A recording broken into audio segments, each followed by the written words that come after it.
ইসলামের প্রথম যিনি মহিলাদের মধ্যে শহীদ হলো সুমাইয়া রাদিয়াল্লাহু তাআলা আনহা। গাছের সঙ্গে বাইদা সন্তানের সামনে নির্যাতন করছে, কিন্তু সন্তানকে নসিহত করে, বাবা রে, জীবন যদি চলে যায় চলে যাবে, কিন্তু ঈমান দেওয়া যাবে না। ঈমান দেয় না, কারণ জীবন চলে গেলে জান্নাতের ভিতরে আমার আল্লাহ জীবন দিবে গো, কিন্তু ঈমান চলে গেলে আর কোনদিন ঈমান পাওয়া যাবে না। যুবক ভাইরা, ঈমানের পরীক্ষা যুগের পর যুগ যারা ঈমান আনছে তাদের উপরে পরীক্ষা আসছে। শুধু আমাদের নবীর সাহাবায়ে কেরামদের যুগে নয়, এর আগেও যারা ঈমান আনছে তাদের উপর পরীক্ষা হয়েছে। কথা কয় না? ঈমানের পরীক্ষা আসছে। আল্লাহ রাব্বুল আলামিন রাসূলকে জানায়া দেয়, নবী গো, আপনার আগেও যারা ঈমান আনছে তাদের উপর পরীক্ষা আসছে। একবার পয়গম্বর বসা সাহাবায়ে কেরামরা নবীর কাছে এসে বলেন, নবী গো, আল্লাহর কাছে একটু বলেন না, আমরা সহ্য করতে পারি না গো নবী, যেই পরিমাণ নির্যাতনের স্টিম রুলার, আল্লাহর কাছে বলেন আমাদেরকে যেন সাহায্য করে। রব্বে কারীম বলেন, ইল্লাল্লাযীনা আমানু, ঈমান আনতে হবে কার উপরে? এক নাম্বার ঈমান আনতে হবে আল্লাহর উপরে। এই কথা কর্মসূচির এক নাম্বারটা হলো ঈমান। এক নাম্বার বলার পরে আপনার আর ভিতরে প্রশ্ন আসতে পারে, হুজুর আমরা যারা বসছি সবাই তো ঈমানদার দাবি করে বসছি, তাহলে তো এক নাম্বার কর্মসূচি অলরেডি পালনই করছি, ঠিক না? কিতা বুঝো? রব্বে কারীম বলেন, এক নাম্বার হলো ঈমান। ঈমান আনতে হবে আমি আল্লাহর উপরে। তাহলে চারটা কর্মসূচির মধ্যে এক নাম্বার হলো ঈমান। এখানে যারা বসছি কেউ কি বেঈমান হইয়া বসছি না? সবার দাবি আমরা ঈমানদার। একটু আওয়াজ দিলে কি গুণ হইব? সবাই তো ঈমানের দাবি লইয়া বসছি, কেউ কিন্তু বেঈমান হইয়া বসি নাই। তাহলে আমরা তো এক নাম্বার কর্মসূচি অলরেডি পালন করে বলাইছি, ঠিক না? তাহলে আল্লাহ কেন বললেন ঈমান আনো এক আল্লাহর উপরে? মালিক ঈমানদারকে ঈমানের ওয়াজ কেন করলো? আমরা যদি সবাই ঈমানের দাবি নিয়ে এখানে বসি তাহলে তো আল্লাহ আমাদেরকে ওয়াজ করার দরকার ছিল না। কথা হয় না? তাহলে বেঈমানরা ঈমান আনার কথা বলার দরকার। কিন্তু কোরআনের বহু জায়গায় দেখবেন, ইয়া আইয়ুহাল্লাযীনা আমানু, আল্লাহ ঈমানদারকে ঈমানের ওয়াজ করে। কথা হয় না? ঈমানদারকে জাহান্নামের আগুন থেকে বাঁচার জন্য আল্লাহ বলে, ইয়া আইয়ুহাল্লাযীনা আমানু কু আনফুসাকুম ওয়া আহলিকুম নারা। এখানেও আল্লাহ ঈমানদারকে বলে জাহান্নামের আগুন থেকে বাঁচো। ইল্লাল্লাযীনা আমানু, আল্লাহ বলে ঈমান আনো।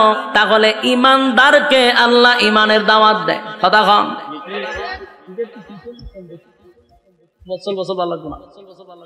ইল্লাল্লাযীনা আমানু, ঈমান আনার কথা আল্লাহ বলছে। তাহলে হিসাব মিলায়া দেখা যায় ঈমানদারকে আল্লাহ ঈমানের দাওয়াত দেয়। কথা দি কইনা? প্রশ্ন হলো, ঈমানদার আমরা তো ঈমানের দাবি নিয়ে এখানে বসছি, কেউ কিন্তু বেঈমান হইয়া বসি নাই গো। সবার ভিতরে ঈমান আছে, দাড়ি আছে, টুপি আছে, নামাজ পড়ি, সর্বদিক মিলাইয়া ঈমানদার দাবি করে প্যান্ডেলের ভিতরে ঢুকলাম। এখন আমাদেরকে ঈমানের দাওয়াত দেওয়া হয় কেন? কথা কন। আল্লাহ বলেন ঈমান আনতে হবে। ঈমান তো আমরা আনছি, কারণ আমরা ঈমানদার দাবি করি বসছি, কিন্তু এরপরও আমাদের কাছে ঈমান মাপার কোন থার্মোমিটার নেই। না আছে? ঈমান মাপার থার্মোমিটার যদি থাকতো আর এটা দিয়া যদি মাপ দেওয়া হতো তাহলে দেখতেন বক্তা শ্রোতা উভয়ের ঈমানের কোটা জিরোতে দেখা দিত। কথা কয় না? কারণ আমরা কোন কথা ঈমান যায় কোন কথা ঈমান আয় এটা জানি না। ঈমান মাপার কোন থার্মোমিটার আমাদের কাছে নাই রে।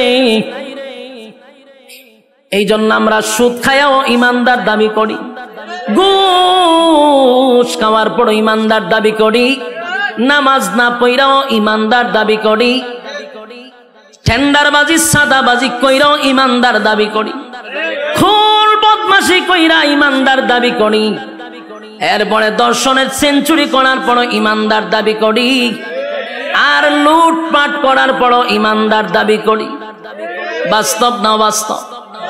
এর একটা কারণ হলো ইমান মাপার কোনো থার্মোমিটার নাই, যার কারণে সবাই দাবি কইরা বসে রয়েছি আমরা ইমানদার ইমানদার।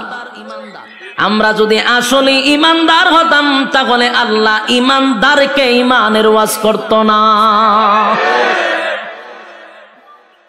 যুবক ভাই, ইমান এমন একটা বড় নিয়ামত, ইমান সবচেয়ে বড় নিয়ামত। ইমান কেমনে যায় আমরা জানিও না, হাসতে হাসতে ইমান আমরা বিক্রি করে দেই। 5 টাকার চার কাছেও ইমান বিক্রি হয়, কথা কই না দি?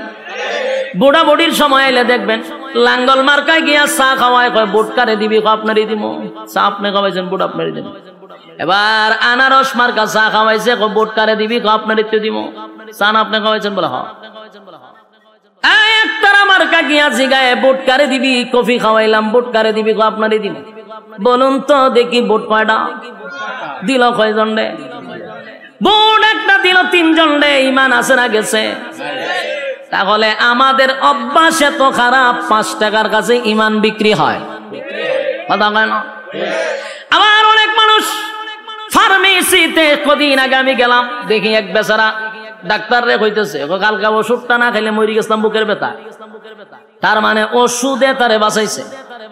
এই কথাটাও সাংঘাতিক, আমরা কিন্তু এগুলা বলি। এই কথার দ্বারা ইমান চলে যাওয়ার সম্ভাবনা আছে না নাই? ওষুধ আমাকে বাঁচাইতে পারে না। আবার অনেকে বলে আমার সন্তানটা যদি বিদেশে না থাকতো না খাইয়া মরতাম। হয়নি? কোন কথায় ইমান যায় আমরা জানি না। যুবক ভাই, আমাদের ইমান দে আমাদের কাছে থাকে না, এটা আল্লাহ বালা কইরা জানে, কথা কয় না? আমাদেরকে আল্লাহ বলেন বান্দারে আ জায়গায় বে জায়গায় মাথা টেকাইলো কিন্তু ইমান যায়, কথা কই না দি? মাথা খার জন্য, কপাল খার জন্য বানাইছি। রব্বে কারীম বলেন কপাল আমি বানাইছি বান্দা আমার জন্য, একমাত্র মাথা নত করবি আমি আল্লাহর কাছে। আল্লাহ ছাড়া কোথাও যদি মাথা নত করো ইমান থাকবো নি। আ জায়গায় বে জায়গায় মাথা টেকাইলে চলবো নি।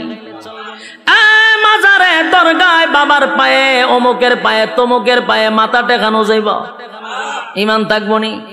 তাহলে আমাদের ইমান ঠিক এইভাবেই চলে যায়। এরপর আমরা দাবি করি ইমানদার, কথা কয় না? ইমানের দাবি নিয়া ইমানদার, ইমানের দাবি নিয়া বসে আছি, কিন্তু সকাল বিকাল ইমান চলে যায় আমরা বলতে পারি না। আর ইমান এত দামি, ইমানটা এত দামি এত দামি এত দামি। আল্লাহ বলে বান্দারে ইমান যদি থাকে পাহাড় পরিমাণ গুনাহ যদি হয়, আল্লাহর হক নষ্ট করছেন, বান্দা যদি একটা সময় ভিতরে এটা বুঝে আসে যে আমি গুনাহ করতে করতে পাহাড় পরিমাণ করছি, গুনাহ করতে করতে সাগরের পেনা পরিমাণ করে ফলাইছি, এটা যদি একটা সময় বুঝে আসে, আর বান্দা যদি তার সমস্ত গুনাহর উপরে লজ্জিত হয়ে যায়, ইমান আছে কিন্তু গুনাহ আছে, ইমান থাকার পরে গুনাহ আছে, গুনাহ আছে ইমানও আছে গো। গুনাহটা যদি সাগরের ফেনার মতো হয়ে যায়, পাহাড় পর্বতের মতো হয়ে যায়, আর এই গুনাহর উপরে যদি বান্দা কোনো সময় লজ্জিত হয়ে যায়, বান্দা যদি লজ্জিত হইয়া চিন্তা করে আমি তো গুনাহ করছি, আমার গুনাহটা যদি আমার মা দেখতো গো, সন্তান বলে কোনোদিন মা পরিচয় দিত না, গুনাহ যদি বাবায় দেখতো সন্তান বলে পরিচয় দিত না। আমি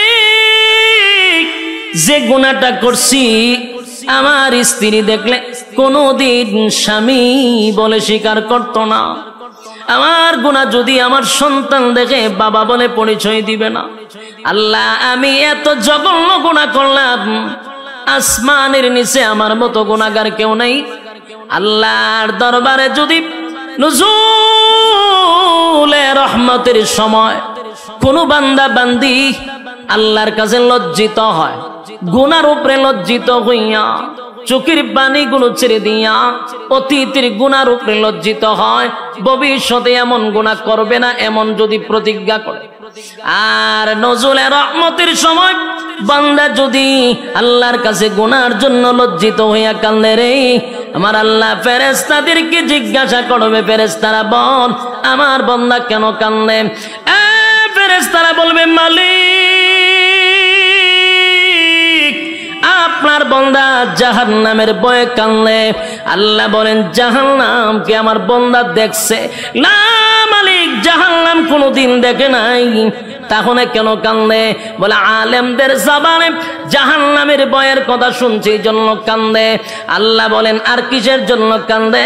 বলে মালিক রে আপনার বান্দা জান্নাতের আশায় কান্দে। আমার মালিক জিজ্ঞাসা করে ফেরেশতারা শুন আমার বান্দা কি জান্নাতের আরামায়েশ দেখছে? না মালিক দেখে নাই, না মালিক দেখে নাই। তাহলে কেন কান্দে? বলে জান্নাতের আশায় কান্দে, জাহান্নামের ভয়ে কান্দে। আল্লাহ গুনার উপরে লজ্জিত হইয়া বান্দা কান্দে গো। আল্লাহ বলেন নজুলে রহমতের সময় তার জিন্দেগির গুনার উপরে লজ্জিত হয়ে গেছে। যেই সময় পশু পাখিরা ঘুমায়া যায়, যেই সময় মানুষ তার স্ত্রী পুত্র লইয়া ঘুমায়, ঠিক এই মুহূর্তে বান্দা আমি আল্লাহর কুদরতি পায়ে পড়িয়া বান্দা কান্দে। আমি আল্লাহর কুদরতি, আমি আল্লাহর রহমতের মধ্যে জোশ উঠে গেছে।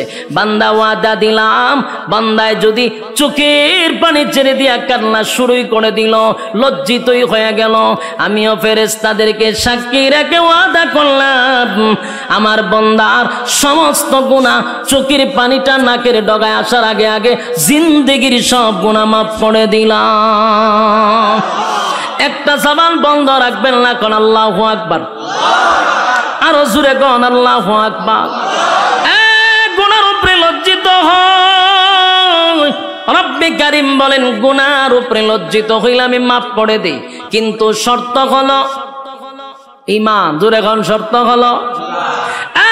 গুনাহ করার পরে আল্লাহ বলেন আমার হক নষ্ট করলে মাফ করে দিব। ঈমানটা লইয়া যদি কবরে যাস, আল্লাহ কয় গুনার কারণে হয়তো বা জাহান্নামের আগুন দিয়া জ্বালাবো পোড়াবো, কিন্তু ঈমান নামক দৌলতের কারণে আমি আল্লাহ তোর একটা সময় হলো জান্নাতে দিব। সুবহানাল্লাহ। বলুন কিসের কারণে? ঈমানের কারণে। ঈমান যদি থাকে গো,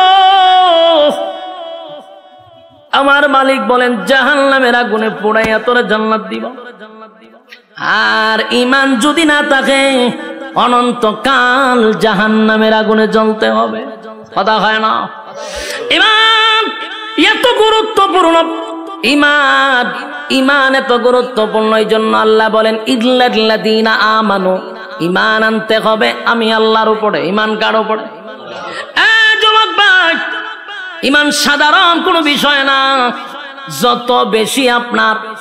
যত বেশি ঈমান আপনার মজবুত হবে, তত বেশি পরীক্ষা আসবে। কথা হয় না? নরমাল ঈমানদারের উপরে তো পরীক্ষা হয় না। কথা এখন ঠিক নেই? ঈমান যত শক্ত পরীক্ষা তত বেশি। প্রত্যেকটা মুমিনের উপরে পরীক্ষা হয়, কিন্তু এই পরীক্ষায় উত্তীর্ণ হতেই হবে। পরীক্ষা ছাড়া কেউ জান্নাতে যেতে পারবো? কথা হয় না দি? প্রত্যেকটা মুমিনের পরীক্ষা হবে, ঈমানের পরীক্ষা হয়। ঈমানের পরীক্ষা না দিয়া কেউ জান্নাতে যেতে পারে নাই। যুবক ভাইরা, আজকে গোটা পৃথিবীর মধ্যে তাকায়া দেখেন, ফিলিস্তিনিরা এখন ঈমানের পরীক্ষা দিতেছে। কথা হয় না? ঈমানের পরীক্ষা ফিলিস্তিনিরা দিতেছে। আমরা বৈশা বৈশা শুধু নিন্দা জানাবো না, আমাদের জন্য পরীক্ষা শুরু হয়েছে। কথা কই না দি? ফিলিস্তিন মার খায় আর আমরা এখানে বৈশা বৈশা শুধু নিন্দা জানাই, কিন্তু আমরা জানি না ঈমানের পরীক্ষা বাংলাদেশের মুসলমানের উপর শুরু হয়েছে। ঠিক বাড়ি দিয়া কইবে পাকিস্তানের উপরে ইমানের পরীক্ষা শুরু হয়েছে। 57টা মুসলিম দেশে ইমানের পরীক্ষা শুরু হয়েছে, কিন্তু আমরা মুসলমান লাল চামড়া কুত্তাগুলির পা ছাড়তেছি, পরীক্ষার খবর নাই। বাস্তব না বাস্তব? লাল চামড়াদের পা চাড়তেছি প্রত্যেকটা মুসলমানের দেশে, প্রত্যেকটা নাগরিক, প্রত্যেকটা ইমানের উপরে পরীক্ষা শুরু হয়ে গেছে। বাংলাদেশে বসে আছি, ইমানের পরীক্ষা শুরু হয়েছে নি? পরীক্ষা শুরু হয়ে গেছে। মুসলমানের রক্ত ঝরতেছে, আর তুমি তসবিহ টপলে এখন চলবে না। এখন কি তসবিহ যাওয়ার সময়? সম্মানিত সুধী, গোটা বিশ্বের সব মুসলমান ঐক্যবদ্ধ হতে হবে, এক প্ল্যাটফর্মে আসতে হবে। বিশেষ করে আমরা যারা আছি, আমাদেরকেও সর্বপ্রথম এক হতে হবে। ঐক্য ছাড়া বিকল্প কোনো রাস্তা নাই। আপনারা কি আওয়াজ করতাম? আমরার মধ্যে ঐক্য নাই, কপাল তো আমরার খারাপ।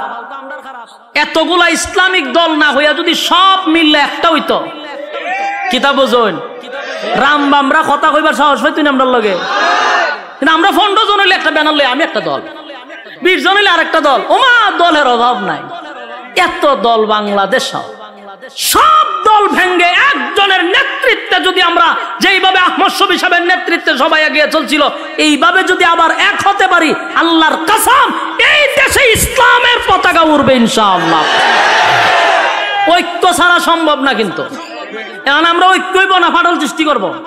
এই জন্য আমাদের উলামায়ে কেরামদের উচিত, আমরা এখন ঐক্য হওয়া দরকার। মাঝখানে দুইটা ফাটল সৃষ্টি করার কোনো দরকার নাই। আমরা কিন্তু অনেকে আছে ফাটল সৃষ্টি করা শুরু করছে। আমরা সেই ঐক্য হইতে মাঝখানটা দেয় ফাটল সৃষ্টি করা না। যতদিন না পর্যন্ত ঐক্য না হব, আল্লাহর কসম মায়ের খাইতেই থাকবো, মায়ের খাইতে থাকবো 100%। আজকে আপনি খাইতেছেন, কালকে আমারও ধরবো, এটা নিশ্চয়তা নাই। আপনারা ধরছে, আর আমি যদি আমার দল না কে সুখ দে, 2 দিন পর আপনারা শেষব, এটা নিশ্চিত থাকেন। আর অলরেডি বাংলাদেশে কিছু প্রমাণও আমরা পাইছি। কথা হয় না? একজনে মারলে আরেকজন হাতে তালি দেয়, হেরও ধরছে, যে তালি দেয় হেরই ধরে। তবে একটু সময় নিয়ে ধরে। বাস্তব না বাস্তব? তাহলে একজন আরেকজনেরটা দিকে টিটকারি মস্করি না করে সবাই আমার ভাই, আমার মুসলমান, মুসলমান আমরা ভাই ভাই, আমাদের এক ছাড়া বিকল্প কোনো রাস্তা নাই। আর আমাদেরকে ফাটল ধরানোর জন্য আমাদের মাঝখানেও কিছু লোক তারা রেডি করে রাখে ফাটল করবার লাগে। বলুন, ঐক্য ছাড়া বিকল্প কোনো রাস্তা আছে? গোটা বিশ্বের সব মুসলমানরা যদি আজকে হুঙ্কার দিত, ইসরায়েলি পারত ফিলিস্তিনের উপরে হামলা করত, কিচ্ছু লাগে না। আমাদের যতটুকু স্টাডি আছে, এতটুকু গবেষণা করে আমরা যতটুকু বুঝতে পারছি, সবচেয়ে বেশি সম্পদ হলো মুসলমানের হাতে। এর মধ্যে সবচেয়ে বড় সম্পদ হলো তেল। তেলের উপরে সম্পদ আছে না? আর আল্লাহর কসম, যদি এখন আরব দেশগুলি বলে যে আমরা তেল দেওয়া বন্ধ করে দিব, সব লাল চামড়া কুত্তাগুলি দৌড়ের উপরে থাকবো। শুধু তেল বন্ধ করে দিলে এই সম্পদ আল্লাহ মুসলমানকে দিছে। কিন্তু দেখেন না, মুসলমান এত বড় সম্পদ পায়, এরার ফাও ছাড়তেছে। তেলা বইব কি? পা ছাড়তেছে তারা। খালি মুসলমান একটা হুঙ্কার দিলে আজকে প্রতিদিন সকালে লাশের মিছিল দেখতে হয় না। এর একটা কারণ হলো আমাদের মধ্যে ঐক্যই নাই। ঐক্য নাই। সাবধান, ঐক্য চাই যে কোনো দলের হোক। আমরা ঐক্যের জন্য কোন তরিকা দেখব না ইনশাআল্লাহ। তরিকা থাকতে পারে, ভিন্ন তরিকা একজন থাকতে পারে, তার তরিকা মতো চলতে দেন, কিন্তু মুসলমান হিসেবে আমরা এক প্ল্যাটফর্মে আসতে হবে। এছাড়া বিকল্প রাস্তা নাই তো। যুবক ভাই, আমি জানি আমার কথাগুলি আপনাদের কাছে বেশি মজা লাগবে না। কথাটা সবার কাছে যে পছন্দ এমনও না, কারণ আমরা দেশে যেহেতু 15 জন একটা ব্যানার লয়ে দৌড় মারি, তো সুতরাং আমার এই কথাগুলি আপনাদের কাছে যে পছন্দ হবে এটা আমিও জানি পছন্দ হবে না। কারণ আমরা 20 জন হইলে এখন আমি চিন্তা করলাম আমার সভাপতি বানাও, আমার নেতা বানাও। এই নেতাগিরি বাপ যতদিন না ছুটবে ততদিন এই বাংলাদেশে ইসলামিক আইন কায়ন কোনটি কায়েম হবে না। যতই স্বপ্ন দেখেন ইসলামী হুকুমত কায়েম হবে, কখনো সম্ভব না। কারণ আমার ভিতরে নেতাগিরির বাপ আছে। আমি 15 জন লয়ে সভাপতি হইতাম চাই, 15 জন লয়ে আমি প্রধান অতিথি হইতাম চাই। তো কেমন হইব? যুবক ভাইরা আমার, আল্লাহ বলেন 1 নাম্বার কর্মসূচি হলো ইমান, ইমান, ইমান। আর অলরেডি ইমানের পরীক্ষা কিন্তু শুরু হয়ে গেছে। আমরা প্রত্যেকেই ইমানের পরীক্ষা দিতে হবে। সাহাবায়ে কেরাম জান্নাতীর সার্টিফিকেট পাইছে কিন্তু ইমানের পরীক্ষা দিয়া। কতক্ষণ পরীক্ষা ছাড়া সার্টিফিকেট পাইছে? সাউন্ড একটু তুললা দেন না, দিদি তো সাউন্ড ঢুকে যায় আওয়াজটা। আমি বলুন, সাহাবায়ে কেরাম যারা জান্নাতে গেছে কি ইমানের পরীক্ষা না দিয়ে গেছে না পরীক্ষা দিয়ে গেছে? প্রত্যেকটা সাহাবী ইমানের পরীক্ষা উত্তীর্ণ হয়েছে। সুবহানাল্লাহ। যুবক ভাই, আমার উপরে তোমার উপর ইমানের পরীক্ষা হবে। ইমানের পরীক্ষা আসলে আমরা অটল থাকবো, ঠিক কিনা বলেন? ইমানের প্রতি আমরা অটল থাকবো, জীবন দিব কিন্তু ইমান দিব না। রাজি আছি? জীবন দিব, ইমান দিব না। মা এবং সন্তানকে দুজনকে গাছে বাইন্দা মারছে। মা সন্তানরে বলে, বাবা রে, আরো যদি নির্যাতনের মাত্রা বাড়ায়া দেয়, সাবধান, জীবন যদি চলে যায় যাক, ইমান দিবি না। ইসলামের প্রথম যিনি মহিলাদের মধ্যে শহীদ হলো সুমাইয়া রাদিয়াল্লাহু তাআলা আনহা। গাছের সঙ্গে বাইদা সন্তানের সামনে নির্যাতন করছে, কিন্তু সন্তানকে নসিহত করে, বাবা রে, জীবন যদি চলে যায় চলে যাবে, কিন্তু ইমান দেওয়া যাবে না। ইমান দেয় না, কারণ জীবন চলে গেলে জান্নাতের ভিতরে আমার আল্লাহ জীবন দিবে গো, কিন্তু ইমান চলে গেলে আর কোনদিন ইমান পাওয়া যাবে না। ইমানের পরীক্ষা যুগের পর যুগ যারা ইমান আনছে তাদের উপরে পরীক্ষা আসছে। শুধু আমাদের নবীর সাহাবায়ে কেরামদের যুগে নয়, এর আগেও যারা ইমান আনছে তাদের উপর পরীক্ষা হয়েছে। কথা কয় না? ইমানের পরীক্ষা আসছে। আল্লাহ রাব্বুল আলামিন রাসূলকে জানায়া দেয়, নবী গো, আপনার আগেও যারা ইমান আনছে তাদের উপর পরীক্ষা আসছে। একবার পয়গম্বর বসা সাহাবায়ে কেরামরা নবীর কাছে এসে বলে, নবী গো, আল্লাহর কাছে একটু বলেন না, আমরা সহ্য করতে পারি না গো নবী। যেই পরিমাণ নির্যাতন, যেই পরিমাণ নির্যাতনের স্টিম রোলার, আল্লাহর কাছে বলেন আমাদেরকে যেন সাহায্য করে। ওই গ্রামের একটা সালিশ পর্যন্ত প্রভাব ঢুকে গেছে। সব জায়গা খালি গরম, সব জায়গা কি খালি গরম আর গরম। গরমের টেলায় মানুষ ডরায়া হক কথাই হয় না। গ্রামের একটা সালিশ দরবারে কিছু সর্দাররা বিচার করবো, এখানেও পাওয়ার দেখানো হয়। তাই পাশের মানুষগুলা তাদের ব্যাপারে হক কথাটা বলতে চায় না, আর তাদের হক কথা না বলার কারণে নির্দোষ মানুষগুলি দোষী সাব্যস্ত হয়ে শেষ পর্যন্ত কারাগারে যেতে বাধ্য হয়। একটা মাত্র কারণ, 3 নাম্বার কর্মসূচি না পালন করার কারণে। বাস্তব না বাস্তব? বেচারা 5 ওয়াক্ত নামাজ পড়ে, মাথায় একটা কালো দাগ আছে, তসবিহ একটা আতো আছে, মসজিদ থেকে বাইরিয়া বাসা পর্যন্ত যাইব, পাশে ডুল বাজনা হইতেছে, ডান্স তো পাগলো ডান্সের গানের আওয়াজ হইতেছে, বেচারা তসবিহ পড়ে আর সুবহানাল্লাহ সুবহানাল্লাহ, সি সি সি সি, আমরা কেডা করতেছে, এটা কার ছেলে এরকম গান বাজনা বাজায়? তখন কয়, চাচা এটা তো সগীর আলীর হোলা, বড় খারাপ বড় খারাপ, সুবহানাল্লাহ সুবহানাল্লাহ সুবহান। তাই তসবিহ আছে, তাই কি আছে? তসবিহ। আর এদিকে নিন্দা জানাইতেছে, হে বালইলনের ফুলা বালইব কেমনে? সুবহানাল্লাহ সুবহানাল্লাহ সুবহানাল্লাহ। মসজিদের ভাষায় এরকম ডুল বাজনা বাজানো ঠিক নেই। সুবহানাল্লাহ সুবহানাল্লাহ সুবহানাল্লাহ সুবহানাল্লাহ। এই খামরা যে হলো ঠিক হইছে নি? সুবহানাল্লাহ সুবহানাল্লাহ। এ মানুষ হইতো না? সুবহানাল্লাহ সুবহানাল্লাহ। এগুলা কইতে কইতে বেচারা গিয়া দোকানও বইছে, হই বইছে দোকানও, দোকানও বে সুবহানাল্লাহ তসবিহ তো আছে, সুবহানাল্লাহ সুবহানাল্লাহ করে এক কাপ চা দে, সুবহানাল্লাহ সুবহানাল্লাহ। দেখছত নি ডুল বাজনা কেমনে বাজায়? সুবহানাল্লাহ সুবহানাল্লাহ। এদিকে তাকাইছ না, সুবহানাল্লাহ, টিভিটা ছাড়ছেন, সুবহানাল্লাহ সুবহানাল্লাহ সুবহানাল্লাহ। ফিলিস্তিন আর ইসরায়েলের যুদ্ধ চলতেছে, টিভিটা বালা করে সারা, সুবহানাল্লাহ সুবহানাল্লাহ। বেচা কিনি হয় না তোর দোকান? সুবহানাল্লাহ সুবহানাল্লাহ সুবহানাল্লাহ সুবহানাল্লাহ। বাকিটা কি দিস না? সুবহানাল্লাহ সুবহানাল্লাহ। আর সগীর আলীরে বুলো বাকি দিস না? সুবহানাল্লাহ সুবহানাল্লাহ। এর ফুলাটা মানুষ হইছে না, এও মানুষ হইছে না? সুবহানাল্লাহ সুবহানাল্লাহ। 100 কত হইছে? ওই তো তসবির মাথা একটা আছে, এখানে একটা সুমা দেয় 100, কিন্তু 100-র ভিতরে যে খাম কু খাম, দিনের খাম রাত্রে খাম সব ঢুকাইছে। এরকম মুসল্লি আপনারা চোখের সামনে পড়ছিনি? হ্যাঁ, কত লম্বা তসবিহ লইয়া হাতে মসজিদের বাড়িয়ে দৌড়াদৌড়ি করে, কিন্তু তার সামনে আখাম কুখাম হইতেছে সেপ পালাইয়া দেয়, সেপ পালায়। এগুলো আমরা নিন্দা জানাই, কইয়া মসজিদও যায় বাড়িতেও যায়। বলুন, হক কথা কি খালি হুজুররারই না এই তসবিহওয়ালারও? আল্লাহ হয় 3 নাম্বার কর্মসূচি মানছত না তো জাহান্নামে ইচ্ছা মতো সাইজ করা হবে। বলুন, 3 নাম্বার কর্মসূচি কি মানলো? কোথাও হক কথা নাই, সমাজের বিচারও নাই। প্রতিনিয়ত তালাক হইতেছে, স্বামী স্ত্রী ঝগড়া লাগতেছে আর তালাক 14 গোষ্ঠী দিতেছে। উনি তালাকের বিচার করবো কে? ইমাম, ঠিক না? এই তালাকের বিচার করে গ্রামের সালিশ দরবার যে করে কিছু সুৎকুর আর ঘুষখোর লম্পট বদমাশগুলি বসে তালাকের বিচার করত। তো বিচার করতে গিয়ে কি কয় জানেননি? কয়টা যাক যেটা এবার হয়ে গেছে গা, রাগ কইরা কইছে কি তা হইতো না, এটা গুসা কইরা তালাক দিছে, এটা কোনো অসুবিধা নাই, বাচ্চা কাচ্চা আছে, অন যাইব কই, আচ্ছা এটা একটা মিলাই দাও। কথা বুঝতেছে? কত বড় লম্পট! আল্লাহ যেখানে নিষেধ করছে আল্লাহরে আবার ঠিক করে মিলাইয়া দেয়। তালাক দিয়ে দিছে রাগ কইরা, কি কইরা? তালাক কি মানে হাসতে হাসতে দেয়, হাসতে হাসতে বলে তোমার সাইডে দিছি, এই কথা কয়নি। তালাকটা কেমনে দেয়? রাগ করি তো দেয়। হেরা বিচার করে রাগ করে দিলাইছে। যে বলুন তো দেখি, পিস্তল আমার হাতে, আমি যদি কেউ হাসতে হাসতে গুলি করি মরবনি?